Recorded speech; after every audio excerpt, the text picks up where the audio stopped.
Mama wakwaba aha GCN page so midin ede adwoa search ene ni dey di kan ya wo dey ehwe me a mesra na wa subscribe to my channel we are now don sa emia bell ne so wo be notification ene sa ne news ede betu bia wo be nye bia tie ana se wo be nye bia hwe e wo GCN page ha Sammy Jemfi communication officer dema NDC amayoku no na Sammy Jemfi na no akoyi ne car ene Ghana fubi etwa bone pa ena fans of Bawumia so omakekoma adwen ede akyere na ensem omo ka kyejan Sammy Jemfi nyina ne se ewiase mu he utwentro na se udinya wiase agapade nyina ehemfa ena wode eko kame akoye se politics a Sammy Jemfi eye no propaganda nko a ensem a enim ena de ewom ena oka Sammy Jemfi kwotena radio so TV so no mu bisa ne se NDC for mo se oman peninda da His Excellency John Dramani Mahama ensanso embra na sa 4 years ombe yi Ghana for ne 4 years na aka ne no ombe dina onfenyi Ghana for enfi crisis im yate ase ne dem pa na NDC for mo ba mo be ye de aboa Ghana na yetumi afi ye free sa crisis mu eno bisa Sammy Jemfi a on cancer papa bia enkyerɛw na ensem hunko a ena Sammy Jemfi kane no ena Ghana fu bi omakekoma adwen akye no mo ekyese Sammy Jemfi unyo hu ni papa baako kra oya abofra bia oya abofra bone papa ye beka ya na sen enche bia ena Sammy Jemfi ekoka asem ede eto eye owura napo Matthew Opoku Prempe eye former education minister asisi ono ena woye energy minister Sammy Jemfi etwantro to ne so se Canada fo mba ye ya wo kidnap wo mo wo Ashanti region run apo ni nipa ni ya adwuma enim ho bi run apo ti asem no wanso a o de asem na court a mo atwa sika to Sammy Jemfi ni tri so say ontua Sammy Jemfi antifuo wasanso akotena radio so eye Neat FM memanti dwumadi a wura adakabre na hostess a program no Sammy Jemfi keka ne nsem na nado wa ye sei na nado ba wa diska factory ba kokora mu bie chese na nado bo meye hwe wo Ghana hadom kame akoye se Sammy Jemfi chese na nado the useless president a Ghana fo yenya ene Sammy Jemfi nsem de okan bi pa na owie na o chese esan se MPP amayoko no mu di yensikenti no na nado etu kwanya cars bebre na di nachi ene convoy no to aso saa na di nachi na nado na o high ewiemu hyen na oti no dwaligu yenso ene nsem a Sammy Jemfi kan yasem keto akra na eno sanso kan se Samira Bawumia second lady vice president Dr. Bawumia neje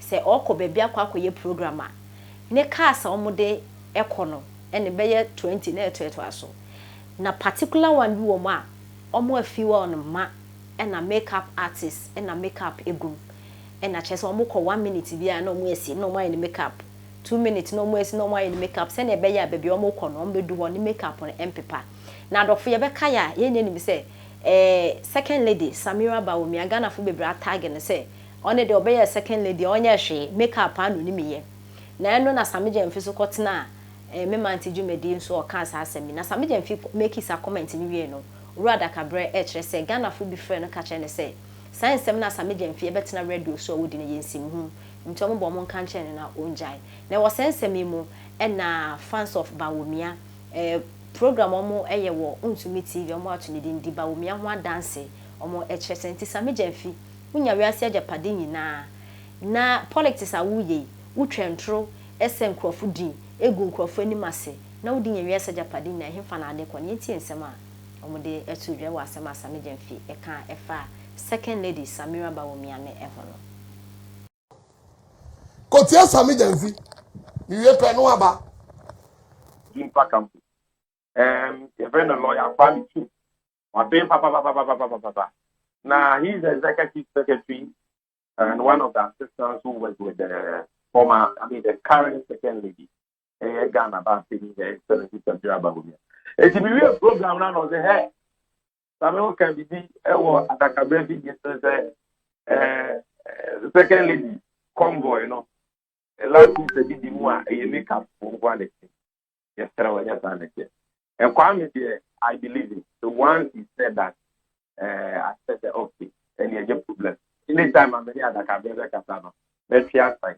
The secondly, convoy, in the Lau Yauma, a head just about I can't the secondly, the because I'm saying, yes, I'm Mr. Mira, we are there because over the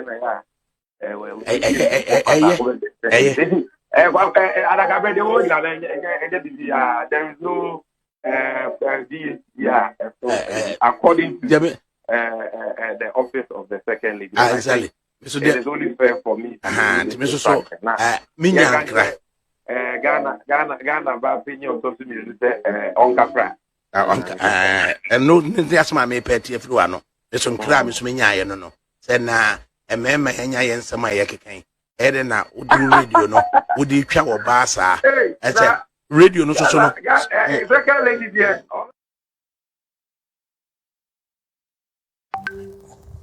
Sammy, I keep advising you every day in and day out. Be truthful to yourself. Be honest to yourself. No, why are you practicing lies?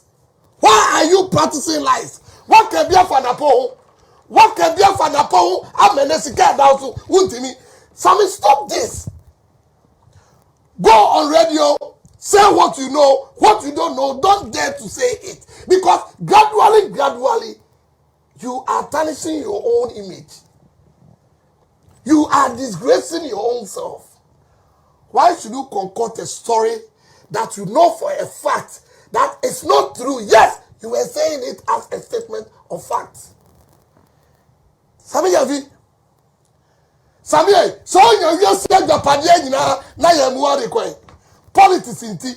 Mami, Samira, etini baby drain home.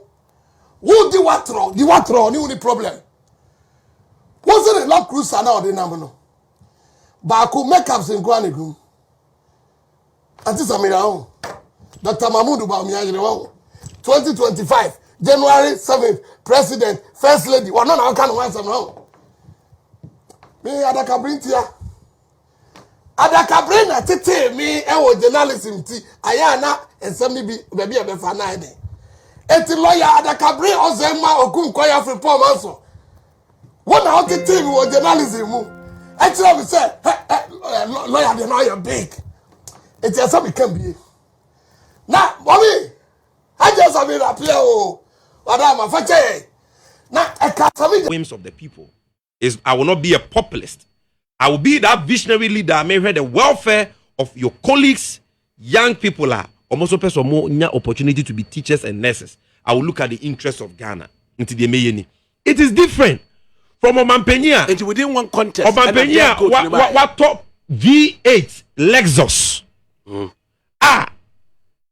Wakoye presidential chair say konwane ye man o chebio se den yo ne convoy kwa one full Lexus di mu a eso akonwa ukọ so a o say he wan to abama me kra me fa ho nye me na me so Lexus etimi fa akonwa na wonim say o mampanya kufu do presidential chair now no di Rewura Studios koye Ghana ha no de nam no bebi okobia so di nechi no ye was special cars a akonwa nisimu ana wonim Lexus Lexus that's o mampanya kufu do convoy ka bi edim bia ye Lexus. Okay. 570 adaka bre wo be dia cha won Land Cruiser no wapake asiwo me say Lexus no entimi mfa akonya entimi fa Lexus boot convertible ye bi na nim ka so mu yusu Lexus ebefa adabe me Land Cruiser ikura de akonya si mu ensi eye Tundra ene de eye fensan Tapolin akata no kwa ye west na Tundra wo de e adaka bre majetu enye Lexus it's enye Lexus wo de ye Tundra so now na me ba de when they can say go me ba wo de